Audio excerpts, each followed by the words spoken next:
राज्याचं मत्स्योद्योग विकास धोरण सागरी, निमखारे आणि भूजल अशा 3 वेगवेगळ्या स्तरांवर ठरवावं लागणार आहे, असं प्रतिपादन पद्मभूषणने सन्मानित राम नाईक, उत्तर प्रदेशचे माजी राज्यपाल यांनी केले.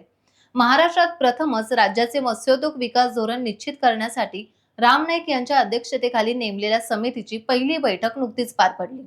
अनधिकृत एलईडी मासेमारी बंद करणे, परप्रांतीयांची मासेमारी बंद करणे, मासेमारीच्या साहित्यावर अर्थसहाय्य, धूप प्रतिबंधक बंधारे, मासेमारी ही समुद्र शेती मानली जात असल्याने कृषी क्षेत्राप्रमाणे वादळ, दुष्काळ या परिस्थितीत संरक्षणाने लाभ मिळावा अशा बऱ्याच सूचना या बैठकीत मांडल्या गेल्या.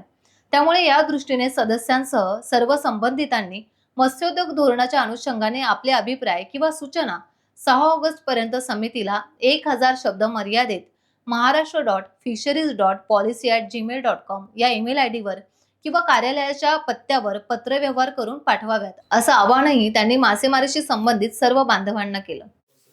पत्रकार मित्रांनो, आज आपल्याला महाराष्ट्र सरकारनं एक महत्त्वाचा निर्णय घेतलेला आहे की मत्स्योद्योग विकास धोरण समिती कोणतं धोरण असावं हे ठरवायला एक समिती नेमलेली आहे.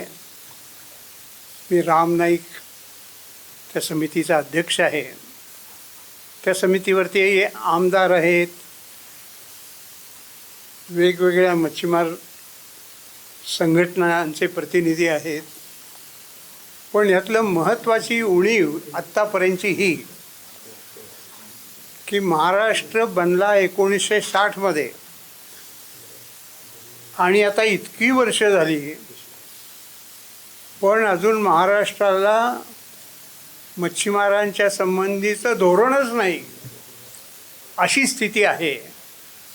आणि म्हणून धोरण बनवलं पाहिजे ह्यासाठी समितीचं निर्माण केलेलं आहे. मच्छीमारांचे प्रश्न 3 मोठ्या मोठ्या कॅटेगरीजमध्ये आपण विभागू शकतो. एक म्हणजे समुद्रामध्ये जे मच्छीमारी करतात ते, दुसरे म्हणजे निमखारी अशा प्रकारच्या ठिकाणी, आणि तिसऱ्या म्हणजे गोड्या पाण्यात. या तिघांचेही प्रश्न वेगळे वेगळे आहेत, पण ज्यावेळेला धोरण ठरवायचं आहे ते एकत्रितपणानं ठरवायचं आहे असा प्रयत्न आहे. आणि आपल्याला सांगितलं तर आश्चर्य वाटेल, जे 2 दिवसापूर्वी मीटिंग झाली त्याची मिनिट्स मी आपल्याला मिनिट्स स्वरूपात दिलेलं आहे की तुम्ही जर पाहिलं तर खरं म्हणजे इतर मंत्री महोदय सहसा येत नाहीत दुसऱ्या मंत्रीच्या मीटिंगमध्ये, पण ह्या मीटिंगमध्ये विधानसभेचे अध्यक्ष आलेले होते, कोकणातल्या मंत्री आले होते, आणि कमिटीवरती तर काही आमदार आहेत, पण त्या क्षेत्रातले सगळे आमदार जवळजवळ आले होते. अशी ती झाली. आणि त्या ह्याच्यात क्रमाने लोकांना सूचना देण्याची विनंती केली होती. तर सगळ्या मिळून जवळजवळ 55 अशा सुधारणा आलेल्या आहेत. अर्थात त्या यांनी सांगितलेल्या आहेत, पण महाराष्ट्र मोठा आहे म्हणून या आजच्या पत्रकार परिषदेमार्फत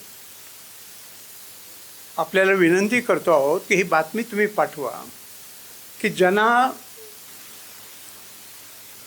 मत्स्य संवर्धनासाठी ज्या काही सूचना करायच्या असतील त्या 1000 शब्दामध्ये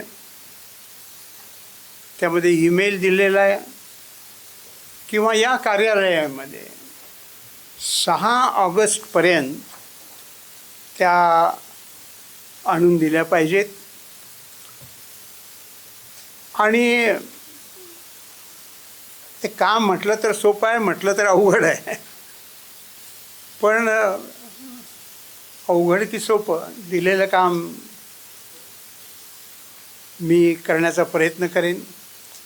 त्यामध्ये आपलाही सहयोग मला उपयोगी पडेल तर असा सहयोग आपण द्यावा.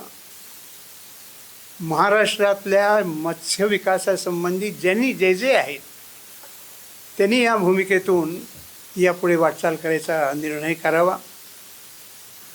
समितीची चर्चा विचार विनिमय झाला की आम्ही मंत्री महोदयांना याचा अहवाल देऊ.